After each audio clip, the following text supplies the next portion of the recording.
নমস্কার, আপনারা দেখছেন স্টার নিউজ ডিজিটাল। আজকে আমাদের সঙ্গে আছেন শ্রীযুক্ত আশিস কুমার কুন্ডু মহাশয়। আশিস দাকে স্টার নিউজ ডিজিটালে স্বাগত জানাই। আশিস দা নিজে কিন্তু সারা জীবন ব্যাংকে চাকরি করেছেন, কিন্তু তার জীবনের যে আদর্শ, সেই আদর্শটা হচ্ছে ঠাকুর, মা, তাদের আদর্শে নিজের জীবনটাকে গড়ে তুলেছেন এবং এই বয়সে এসেও তিনি কিন্তু সেই আদর্শ থেকে একটু বিচ্যুত হননি। সেই আদর্শে কিন্তু তিনি সমাজকে এগিয়ে নিয়ে যাওয়ার চেষ্টা করে যাচ্ছেন।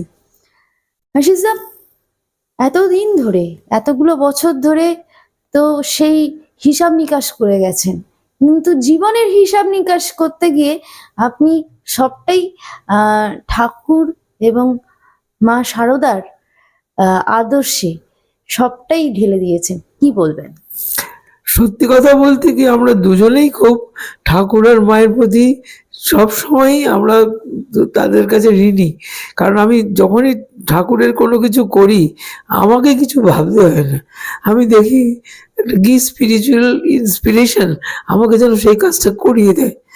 আর আমার স্ত্রী যে মৃত্যু হলো, এই মৃত্যুটাও একটা মানে আকস্মিক, মানে যেই যিনি 1:30টার সময় খেয়েছেন এবং তিনি শোয়া দুটোয় চলে গেছেন, এবং বড় বড় যারা মানে ব্রহ্ম সাধু, যারা কামারপুকুরে 42 বছর পুজো করছেন স্বয়ং কামারপুকুরে ঠাকুরের, তিনি আমাকে বললেন যে ওকে মা তুলে নিয়ে গেছে। আমি কিছু বলতে পারবো না, আমি যা অনুভব করেছি তাতে দেখেছি যে ও চলে যাওয়ার পর থেকে আমার ইন্সপিরেশন অনেক অনেক বেশি হয়ে গেছে। একটা সময় আমি খুব ডিপ্রেসড হয়ে গেছিলাম আমার দুটো হাঁটুর জন্য।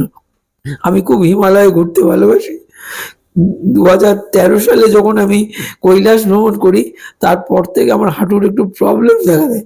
2016 থেকে আমি 2024, এই 8টা বছর আমি খুব নিজেকে গুটিয়ে নিয়েছিলাম। আমি যেরকম ভাবে ঘুরতাম, যেরকম ভাবে হাঁটতে পারতাম, সেটা আমি হচ্ছিল না। কিন্তু মাত্র 1 মাসের মধ্যে, এটা একটা মিরাকলস। ও আমার হাঁটু দুটো অপারেশন করি হাসপাতাল থেকে, যেদিনকে ডাক্তারের কাছে দেখাতে যাবো সেই দিনই ও চলে গেল। এইটা একটা অদ্ভুত ব্যাপার। আপনি তার মানে ভীষণ ভীষণ ঘুরতে ভালোবাসতেন, এবং আপনি যেগুলো বললেন, তার মানে আপনি তীর্থস্থানেই ঘুরতে ভালোবাসেন এবং তীর্থস্থানেই ঘুরতে গেছেন। তীর্থস্থান এবং হিমালয়, সব থেকে বড় কথা হচ্ছে হিমালয় আমাকে খুব টানতো। আমি এমন কোনো হিমালয়ের জায়গায় নেই, না পুরো বলতে পারি না, অনেক হিমালয়ের যে প্রচুর জায়গায় আমি ঘুরতে পেরেছি ঠাকুরের কৃপায়, বিশেষ করে স্বয়ং শিব ঠাকুরের কৃপায়। এবং শিবের যে একটা আকর্ষণ, সেটা আমি অনুভব করি। আমি গত মাসেও আমি জ্যোতির্লিঙ্গ দর্শনে বেরিয়েছিলাম। আমার মোটামুটি মহারাষ্ট্রের কতগুলো বাকি ছিল, সেই জ্যোতির্লিঙ্গগুলো দর্শন করলাম। এখন আমার মাত্র 2টো জ্যোতির্লিঙ্গ, 12টার মধ্যে 2টো মাত্র বাকি রয়েছে, এক মল্লিকার্জুন আর ভীমাশঙ্কর, এইটুকু। ঠাকুর এবং মায়ের আদর্শে এই যে আহ, আপনি জীবনটা চালাচ্ছেন, এই আদর্শে জীবনটা চালানোর ক্ষেত্রে আপনার মূল যে যেটাকে বলে এনলাইটেনমেন্ট, সেই এনলাইটেনমেন্টের সময়টা কি বলবেন?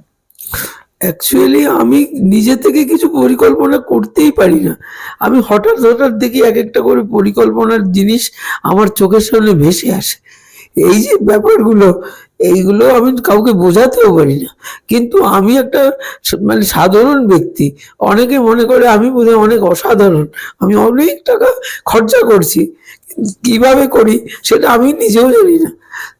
এইগুলোর পরিপ্রেক্ষিতে এখন আমার অনেকগুলো, যেমন আমি বেলুড় মঠকে আমার সব দিয়ে দিয়েছি, প্রদান করেছি। আমার নিজস্ব বসত বাটি থেকে আরম্ভ করে আমার সঞ্চিত অর্থ সব ওদের নামে নমিনেশন করে দিয়েছি। শুধু তাই নয়, এখনকার দিনে এই আমাদের স্থানীয় মহামিলন মঠ, যেটা ডানলপে অধিষ্ঠিত, তার একটা বিরাট প্রজেক্ট মহারাজ আমাকে করতে বলেছেন। আমি চেষ্টা করব, আমি বলতে পারি না পারবো কিনা। সেখানে ওদের ওখানে একটা ওপরে রেস্ট হাউস করার কথা বলেছেন। শুধু তাই নয়, আমার মনে হয়েছে দক্ষিণেশ্বরে গিয়ে মায়ের কাছে, ঠাকুরের কাছে এবং রানী রাসমণি তারা খুব অবহেলিত। তাই আমি চাই সেখানে যেন আলোর ব্যবস্থা করা হয় এবং মানুষ যেন বুঝতে পারে এখানে কোনো মন্দির আছে। শুধু ভবতারিণী একমাত্র দক্ষিণেশ্বরের নয়, সব থেকে বড় তিনি হলেন রামকৃষ্ণদেব এবং রানী রাসমণি। এরা দুজনই আজকে আহ, এই মন্দিরটার, এই ভবতারিণীকে কাছে টেনে এনেছে বিশ্বলোকে। এই বিশ্বলোক থেকে মানে তাহলে তারা কেন হারিয়ে যাবে? তাদের দিকটাও তো দেখা উচিত। আমার মনে হয় সেই কারণে আমি বলেছি তাদেরকে যে আমি পুরো লাইটের ব্যবস্থা করতে চাই। এখন দেখা যাক কতদূর মা কৃপা করেন, যদি করেন আমি করব।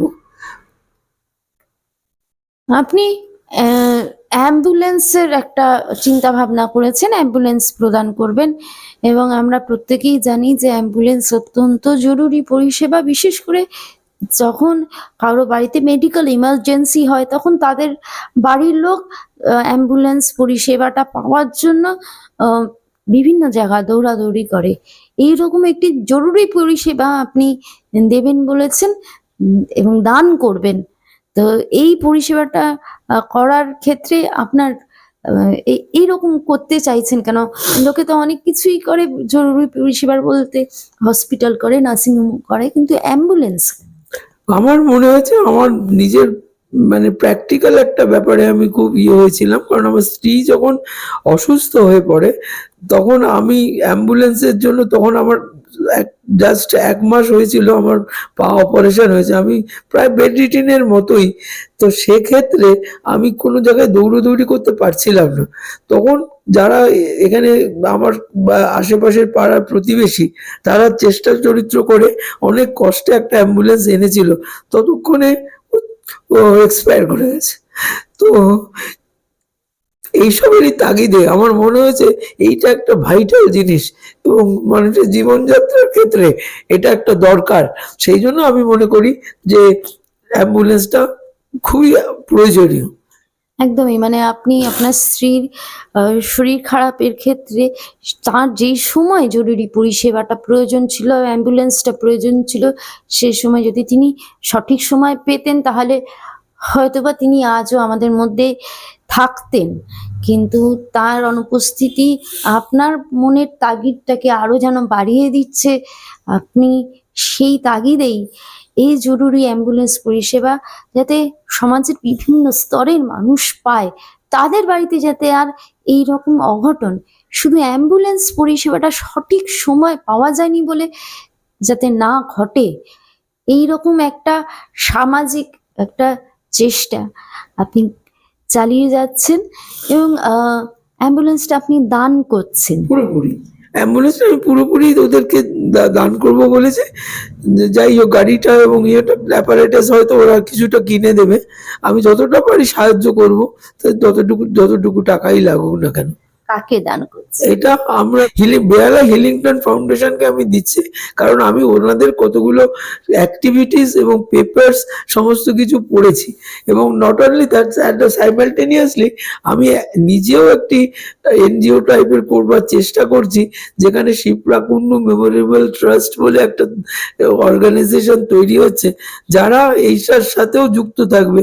এবং শুধু তাই না, আরো অনেক অনেক কাজ করার আমার খুব ইচ্ছে আছে। যতদিন ঠাকুর বাঁচিয়ে রাখবেন আমি কাজ চালিয়ে যাব।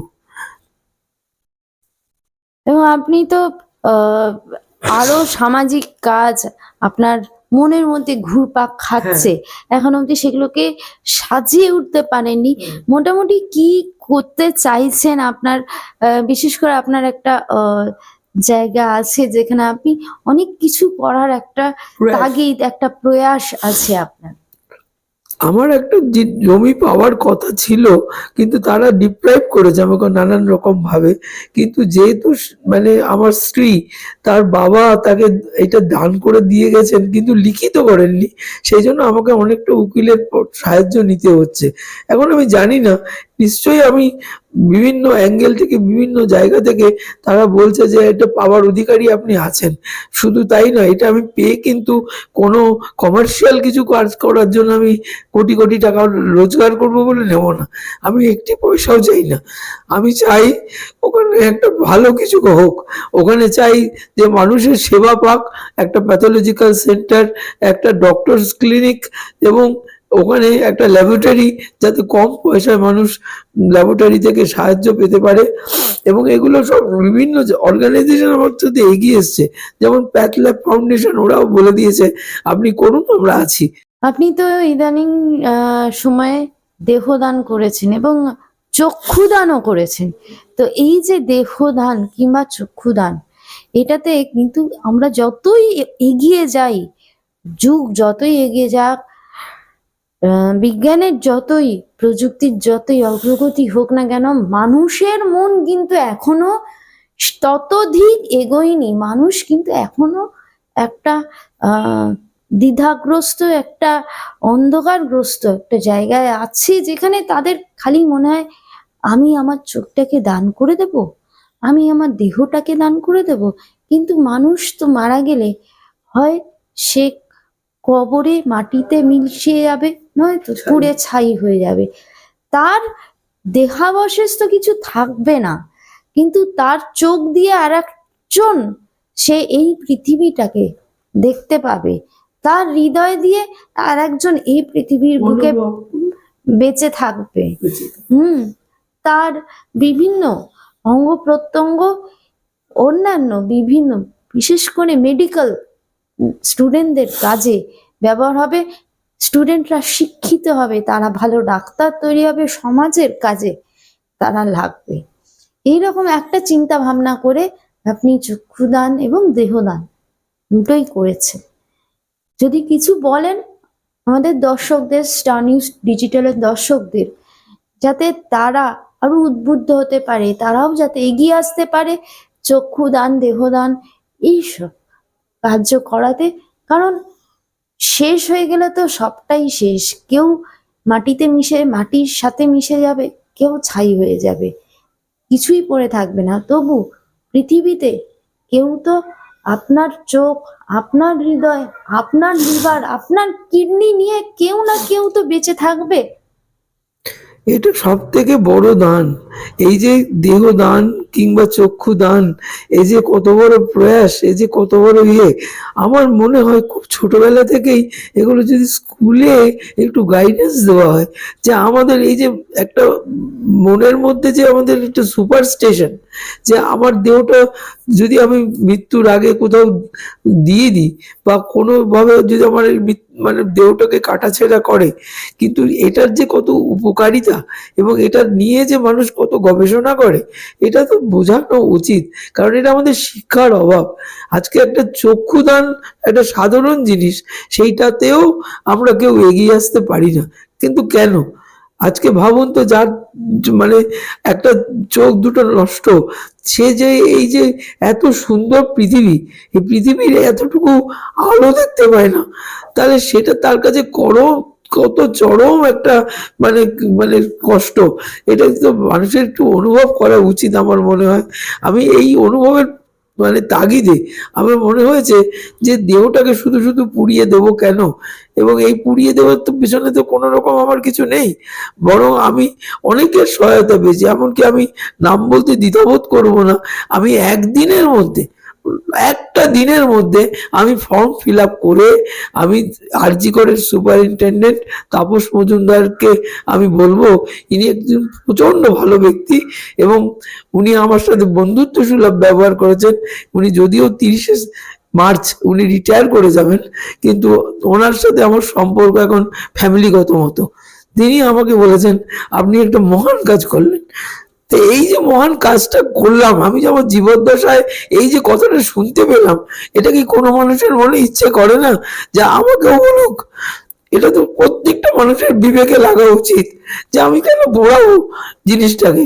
আমি তার থেকে স্টুডেন্টগুলোকে একটু শিক্ষাদানের জন্য দিতে পারি, আমি এগুলো আমার 4টে লোককে বাঁচাতে পারি, কিডনি দিয়ে হোক, লিভার দিয়ে হোক, হার্ট দিয়ে হোক, চোখ দিয়ে হোক, তাহলে এই যে জিনিসগুলো, এগুলো প্রত্যেকটা মানুষের মনের মধ্যে যেন গেঁথে যায়। আমার এইটুকুই প্রয়াস। আপনারা করবেন কি করবেন না আমার তো জানা নেই, কিন্তু যদি করেন তাহলে আমার মনে হয় না কোনো ক্ষতি করবেন, এতে মানুষের উপকারই হবে। শ্রীযুক্ত আশিস কুমার কুন্ডু মহাশয়, তিনি শুধুমাত্র নিজের কথা না ভেবে, যে মানুষটা চোখে দেখতে পায় না, যার হার্ট রিপ্লেসমেন্ট করতে হবে ইমিডিয়েটলি, যার লিভার নষ্ট হয়ে গেছে, যার কিডনি ঠিকমতো কাজ করছে না, সবার কথা ভেবে, এবং সর্বোপরি ভবিষ্যৎ ডাক্তার যারা সমাজকে আরো পরিষেবা দেবে, সমাজকে সুস্থ রাখবে, তাদের কথা ভেবে তিনি দেহদান করেছেন। আপনারাও এই মানুষটির কাজে উদ্বুদ্ধ হয়ে এগিয়ে আসুন না দেহদান করতে। দেখতে থাকুন স্টার নিউজ ডিজিটাল।